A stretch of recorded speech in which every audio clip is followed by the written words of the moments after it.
What's up, guys? Jedi Warrior back again with yet another LEGO Star Wars set review. This is the U-Wing starfighter from Rogue One, and I'm really not sure why they called it a U-Wing starfighter because it's more of a transport. But the figures you'll be transporting, you get Jyn Erso, Cassian Andor, U-Wing pilot, a rebel trooper, and I think his name is Gaston, maybe. But Jyn Erso looks cool. It's more of her trooper disguise for the battle on Scarif. She has a helmet that I've never seen before. New mold. You have a visor up on the top. You can't actually flip it down, and you can't like pull it out and put it over the face because the broad brim on the front of the helmet stops you from doing that. But it looks cool enough, I guess. She also uses it's a cloth piece that I think is supposed to be like a shawl over her shoulders, but mine always falls down over her front and back because it doesn't like anchor there or anything. She has a weird looking gun. It's like a bazooka looking thing almost. She uses it's like a claw piece for the handle. There's a lightsaber hilt in there with a ball piece on either end of it. I'm not really sure what they were going for on that, but it looks like a cool gun. And then you have Cassian Andor. He has what was a new hairpiece to me, but I've seen several of it now. That is in brown, I think. And then he's using a satchel piece for him, which took me forever to figure out how to get it on. He also has a gunmetal gray blaster rifle. He uses the orange legs like a pilot would. Pretty cool printing on him. Then you have the U-Wing pilot, which is, instead of the Rebel pilot suits like the X-Wing pilots in orange, he's in blue. He has some special markings on his helmet.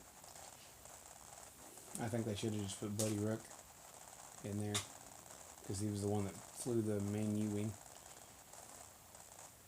And then you have a Rebel Trooper, which always good to get another Rebel Trooper. You can never have enough troopers. He uses a different helmet mold, though. Not one I've seen on a Rebel Trooper. I think he's the only one that uses it. And then for Bistan, the reason you don't recognize the name is because Rogue One was originally supposed to be based on an alien team, and it got changed, and he was one of the alien team members, which means he has an alien head. I'm not really sure how to describe that. When I first saw it, it almost looked like a clone trooper helmet. It's definitely freaky looking. He also uses one of the gunmetal gray rifles. Now for the U-Wing itself, the main feature is the wings. When they're forward, it looks like a U, which is weird because usually it's not until you put it into its attack formation that it looks like the letter it's named after.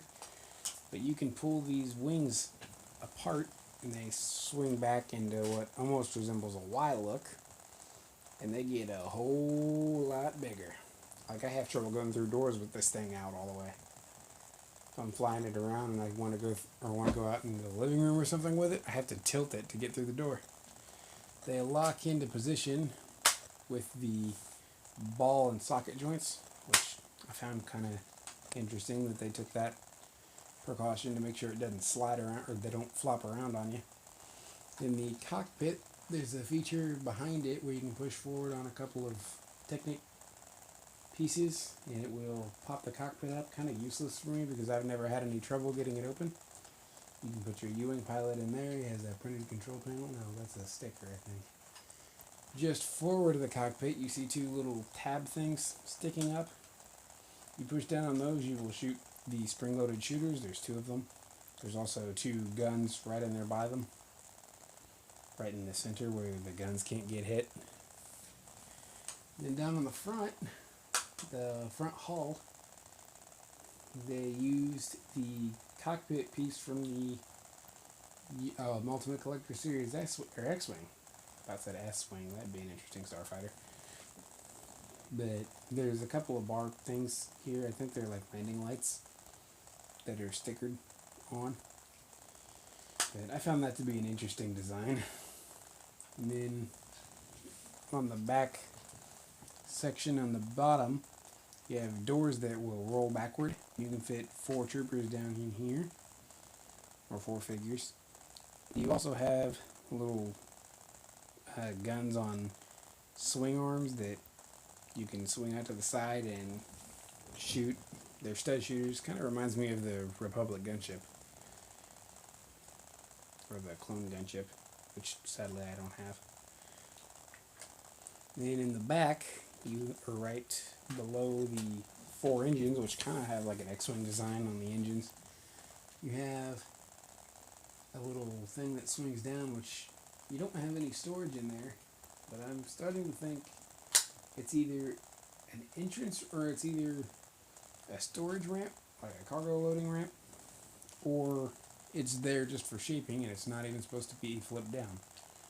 Which they could use other things for shaping, so I'm inclined to believe it's a cargo ramp, because they get out through the side bay doors. But there's not a whole lot to say about this U-Wing. It's $60, I believe, is what I got it for, which is definitely a fair price. I personally like the U-Wing, although I will note a flaw that I found is the wings. They're only like 3 plates thick, and there's one spot where they always break. So I put a couple of plates on top and bottom just to sandwich them together so they wouldn't fall apart on me. But definitely a good set. I like it, and I like the Rogue One movie, so that helps. Spoiler alert, everyone dies. That was a sad movie. That was a very sad movie. But that's it for now. Peace out.